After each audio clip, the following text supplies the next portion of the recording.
Microsoft Excel වල cell එකේ ඔයා type කරනකොට ඔයා type කරන content එකේ හැටියට ඒ cell එක adjust වෙන්න ඕනද? එහෙම කරන්න.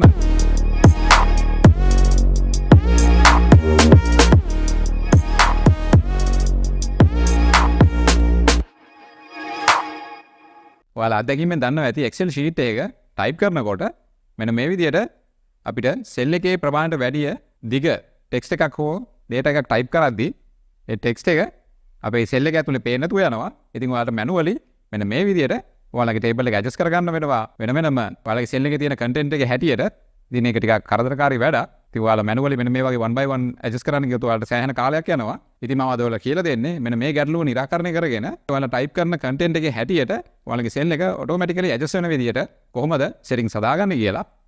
ඉතින් ඒක කරන්නේ මෙන්න මේ විදිහට. ඔයාලා කරන්න ඕනේ ඔයාලගේ Excel sheet එක මෙන්න මේ විදිහට right click කරලා මෙතනින් ඔයාලා යන්න ඕනේ මෙන්න මේ view code කියන option එකට. ඊට පස්සේ මෙන්න මේ drop down එකෙන් ඔයාලා worksheet කියලා select කරන්න. ඊට පස්සේ ඔයාලා මෙන්න මෙතන enter කරන්න මෙන්න මේ code එක ඔයාලා type කරන්න cells.entirecolumn.autofit. මම ආයෙත් කියන්නම් cells.entirecolumn.autofit. හරි ඔයාලා මෙන්න මේ විදිහට type කරලා මෙන්න මේ box එක close කරන්න මෙන්න මේ විදිහට. ඊට පස්සේ මේකත් close කරන්න. හරි අපි setting එක අපි හදාගත්තා. මම ඔයාලට පෙන්නන්නම් මගේ table එකේ type කරලා ඔයාලට පේනවා type කරන content එකේ හැටියට cell එක automatically adjust වෙනවා. ඉතින් ඔයාලට වෙනද වගේ manually මේ cells adjust කරන්න අවශ්‍ය වෙන්නේ නැහැ.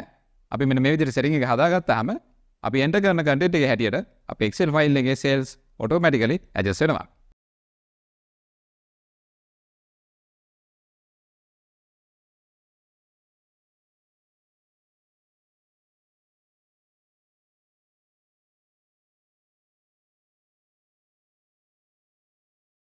ඉතින් ඔයාලට මෙන්න මේ වගේ handy Excel tips දැනගන්න ඕන නම් observe X subscribe කරලා notification on කරලා තියාගන්න. ඊළඟ වීඩියෝ එකේ හම්බෙලකක් මම ගිහින් එන්නම්. බොහොම ස්තුතියි.